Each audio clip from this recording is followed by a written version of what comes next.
திருதராஷ்டிரனுரைத்தான். தர்ம பூமியாம் குறுநிலத்தில் யுத்தம் விரும்பி கூடியுள்ள என்னவர்களும் பாண்டவர்களும் என்ன செய்தார்கள் சஞ்சயா? ஹரியோம்.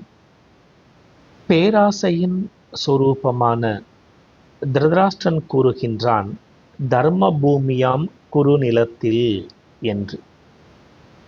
லட்சோப லட்சம் வீரர்கள் மடியப் போகிறார்கள், இரத்த ஆறு ஓடப்போகிறது.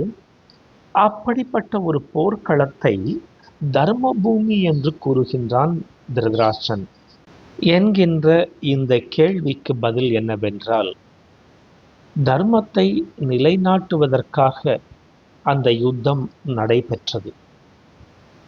தர்ம யுத்தம் நடைபெற்ற அந்த இடத்தை தர்ம பூமி என்கின்றான் திருதராஷ்டிரன்.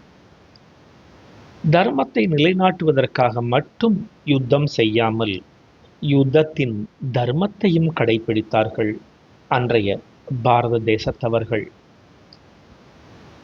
ஆம், சூரிய உதயம் முதல் சூரிய அஸ்தமனம் வரை மட்டுமே யுத்தம் செய்வது முதல் தர்மம். இரண்டாவதாக, பெண்களை, பெரியவர்களை, குழந்தைகளை, வழிபாட்டு ஸ்தலங்களை மற்றும் நூலகங்களை எந்த விதத்திலும் பாதிக்கக்கூடாது என்பது யுத்த தர்மம். அவற்றை அன்றும் இன்றும் நாம் கடைபிடித்து கொண்டு வருகின்றோம். தர்மத்தை காப்பதற்காக இந்த யுத்தம் நடைபெற்ற இடம் என்கின்ற காரணத்தினால் அது தர்ம பூமியாகிறது. இதனால் தான் திருதராஷ்டிரன் தர்ம பூமியாம் குறுநிலத்தில் என்று துவக்குகின்றார். ஹரியோம்.